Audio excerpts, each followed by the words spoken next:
सवारे सत्संगी जन, वाहिगुरु जी का खालसा, वाहिगुरु जी की फतेह। गुरु ग्रंथ साहिब जी की बाणी सुखमणी की लड़ीवार विचार नाल असीं समझण की कोशिश कर रहे हैं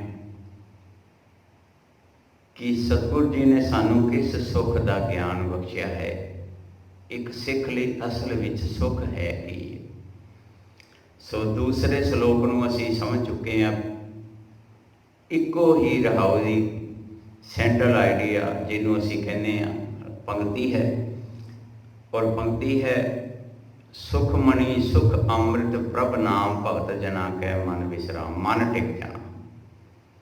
तो हुण दूसरे श्लोक में सतगुरु जी ने एक सानू दस्या सी कि साडे दुख दूर करन वाला वो परमात्मा जिहड़ा अनाथ है, भाव नाथां दा नाथ है, जिन्हों दुनिया दे कोई ताकत खत्म नहीं कर सकती और जिसकी कोई बराबरी नहीं कर सकता। पर शरण तुम्हारी आयो नानके प्रभसाद। कोई भी नाथ होवे अनाथ होवे वो परमात्मा हर एक दे नाल है। ते हुण परमात्मा की शरण विच की होना है। सो अज असीं तीसरे पदे नूं समझण की कोशिश कर रहे हैं, जिहदे विच सतगुरु जी कहते पे ने, वेखो छूटत नाही कोट लगवाही, नाम जपत तै पार पराही। वेखो गल हुई सी कि परमात्मा के सिद्धांत विच ही साडे दुख खत्म हो सकते हैं जे परमात्मा की समझ मिल जाए। नानक के प्रभ साथ, परमात्मा किवें नाल होवेगा। परमात्मा ते गुण हैं और उन्हां गुणां दे अनुसार जीवन नूं जिउणा ही परमात्मा की बख्शिश है, जां ये कह लईए कि परमात्मा साडे नाल है। ते हुण कहंदे कोट लख वाही, तू जिन्ने मर्जी को कोशिश कर लै। अज इंसान यही हो रहा, परमात्मा के ज्ञान नूं नहीं समझ रहा, परमात्मा नूं समझण की कोशिश नहीं कर रहा और अपनी मर्जी का जीवन जिउ के इस जीवन नूं अजाई गवा रहा है। तो सतगुरु जी ने नाल ही दूसरी पंक्ति विच बिल्कुल क्लीयर कर दिता है, नाम जपत, कि जे तेनू परमात्मा के ज्ञान की समझ मिल जाए कि परमात्मा ते गुणां दा सागर है, उन्हां गुणां की समझ मिल जाए तो पार पराही, तो इंसान इन्हां चीज़ों तो बच सकता है। माड़ियां बिरतियां तो, माड़ी बोल बाणी तो, माड़े कर्मां तो बच सकता है। पर उहदे लई जरूरी है गुरु का ज्ञान, क्योंकि गुरु का ज्ञान, गुरु ग्रंथ साहिब जी दे विच जो सुखमणी का ज्ञान है, उस ज्ञान नूं समझ के साडा मन टिक जाए। सुखमणी सुख अमृत प्रभु, परमात्मा का सिद्धांत, परमात्मा की समझ, उन्होंने कहा जाता है परमात्मा का नाम। सो सतगुरु जी वेखो सानू साफ लफ्ज़ों में अज समझाउणा करदे, कहते अनेक बिघन जाए आए संघार, हर का नाम तत्काल उधार। अनेकां विघन, विघन की हुंदे ने? प्यार वाले गुरबाणी मन नूं संबोधन है।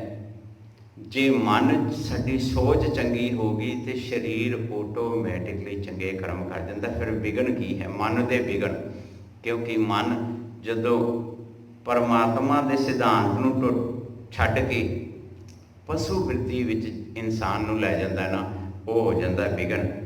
तो सतगुरु जी कहते हैं ये तो तेरे संघार है, खत्म हो जाएंगे। हर का नाम तत्काल उधार, पर उहदे लई करना की पवेगा?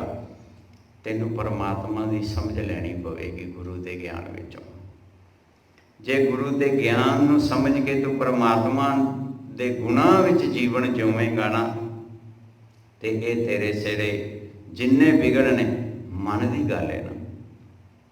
मन माड़े पासे जा रहा है तो शरीर माड़े कर्म कर रहा है। उन्हां माड़े कर्मां तो कोई बच सकता है जिन्हों गुरबाणी कहती कृत कर्म के विछड़े।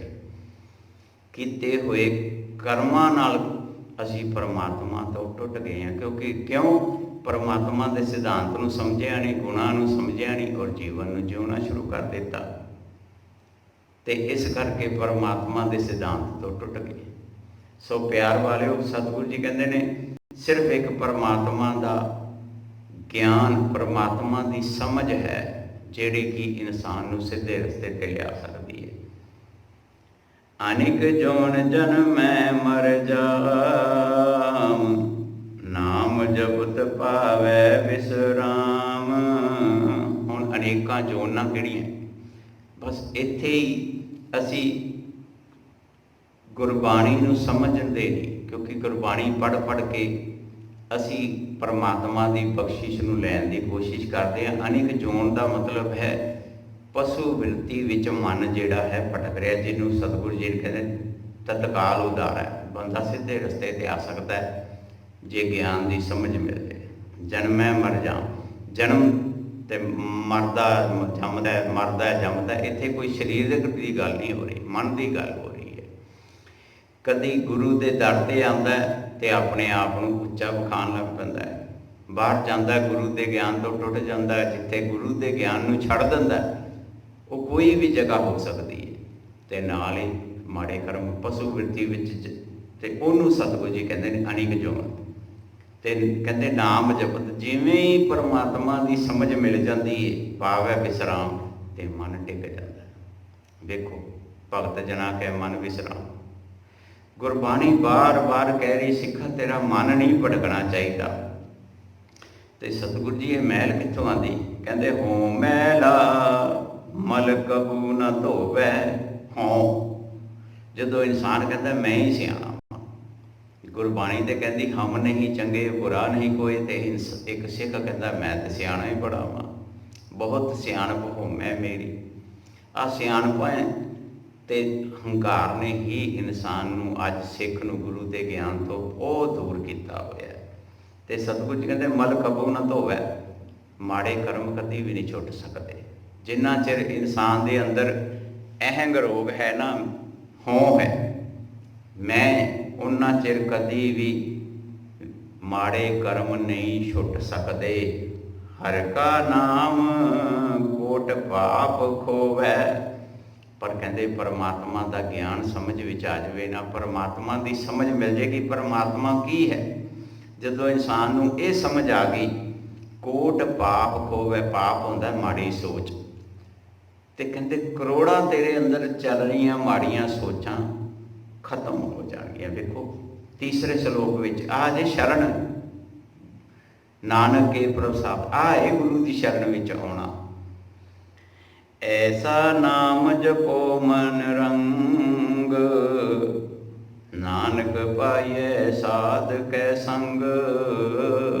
ਲਓ ਜੀ, ਇੱਥੇ ਫਿਰ ਅਸੀਂ ਭੁਲੇਖਾ ਖਾ ਜਾਂਦੇ ਹਾਂ, ਕਿਉਂਕਿ ਅਸੀਂ ਇਨਸਾਨ ਨੂੰ ਮੰਨਦੇ ਹਾਂ ਵੀ ਸਾਧ ਇਨਸਾਨ ਹੀ ਹੋ ਸਕਦਾ, ਅਸੀਂ ਤੇ ਹੋ ਹੀ ਨਹੀਂ ਸਕਦੇ।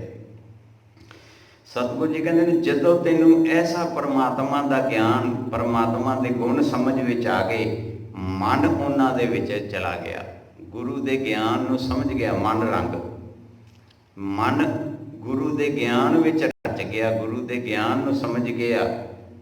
ਤੇ ਇਹ ਮਿਲਣਾ ਕਿੱਥੋਂ ਹੈ? ਗੁਰੂ ਗ੍ਰੰਥ ਸਾਹਿਬ ਜੀ ਦੇ ਕੋਲੋਂ। ਤੇ ਇੱਥੇ ਸਾਧ ਕੌਣ ਹੋ ਗਿਆ? ਗਿਆਨ। ਗੁਰੂ ਗ੍ਰੰਥ ਸਾਹਿਬ ਜੀ, ਨਾਨਕ ਸਾਹਿਬ ਜੀ ਕਹਿੰਦੇ ਨੇ ਤੂੰ ਗਿਆਨ ਦਾ ਸੰਗ ਕਰ ਤੇ ਸਮਝ, ਤੇਰਾ ਮਨ ਜਿਵੇਂ ਗੁਰੂ ਦੇ ਗਿਆਨ ਨੂੰ ਸਮਝ ਕੇ ਉੱਧਰ ਚਲਾ ਗਿਆ, ਗੁਰੂ ਦੇ ਗਿਆਨ ਅਨੁਸਾਰ ਕਾਰਜ ਕਰਨ ਲੱਗ ਗਿਆ, ਸੋਚ ਬਣ ਗਈ ਤੇਰੀ ਗੁਰੂ ਦੇ ਗਿਆਨ ਵਾਲੀ। ਤੇ ਕਹਿੰਦੇ ਮਨ ਤੇ ਸਮਝ ਕੇ ਤੂੰ ਸਾਧ ਦਾ ਸੰਗ ਕਰ ਲਿਆ, ਤੇਰੇ ਅੰਦਰ ਸਾਧਨਾ ਹੋ ਗਈ, ਤੇਰੇ ਅੰਦਰੋਂ ਮਾੜੀ ਬਿਰਤੀ ਖਤਮ ਹੋ ਗਈ। ਸੋ ਪਿਆਰ ਵਾਲਿਓ, ਅਸੀਂ ਨਾਨਕ ਕੇ ਪ੍ਰਭ ਸਾਥ, ਪਰਮਾਤਮਾ ਦੇ ਨਾਲ ਸਾਥ ਕਿਵੇਂ ਕਰਨਾ ਹੈ? ਪਰਮਾਤਮਾ ਦੇ ਗੁਣਾਂ ਅਨੁਸਾਰ ਜੀਵਨ ਨੂੰ ਜਿਉਂ ਕੇ। ਸੋ ਸਤਿਗੁਰੂ ਜੀ ਨੇ ਇਤਨੀ ਉੱਚ ਕੋਟੀ ਦੀ ਸਿੱਖਿਆ ਦਿੱਤੀ ਹੋਵੇ ਕਿ ਤੂੰ ਗੁਰੂ ਦਾ ਸਾਧ ਕੇ ਸੰਗ, ਗੁਰੂ ਦੇ ਗਿਆਨ ਦਾ ਸੰਗ ਕਰ ਤੇ ਤੇਰਾ ਮਨ ਖਿੜ ਜਾਵੇਗਾ। ਔਰ ਜਦੋਂ ਤੇਰਾ ਮਨ ਸ਼ੁੱਧ ਹੋ ਗਿਆ ਤੇ ਸਿੱਖਾ ਇਹ ਸਰੀਰ ਆਟੋਮੈਟਿਕਲੀ ਚੰਗੇ ਕਰਮ ਕਰੇਗਾ, ਔਰ ਉਹ ਕੀਤੇ ਹੋਏ ਕਰਮ ਪਰਮਾਤਮਾ ਦੀ ਬਖਸ਼ਿਸ਼ ਵਿੱਚ ਆਉਣਗੇ, ਤੇ ਪਰਮਾਤਮਾ ਦੀ ਬਖਸ਼ਿਸ਼ ਤੇ ਹਰ ਵੇਲੇ ਤੇਰੇ ਨਾਲ ਹੈ। ਹੁਣ ਦੱਸੋ ਕਿਸ ਮਨੁੱਖ ਦੇ ਕੋਲ ਜਾ ਕੇ ਪਰਮਾਤਮਾ ਦੀ ਬਖਸ਼ਿਸ਼ ਮੰਗਣ ਦੀ ਲੋੜ ਹੈ? ਇਹੀ ਚੀਜ਼ ਨੂੰ ਸਮਝ ਕੇ ਜੀਵਨ ਨੂੰ ਜਿਉਣਾ ਸ਼ੁਰੂ ਕਰੀਏ। ਪਿਆਰ ਵਾਲਿਓ, ਵਾਹਿਗੁਰੂ ਜੀ ਕਾ ਖਾਲਸਾ, ਵਾਹਿਗੁਰੂ ਜੀ ਕੀ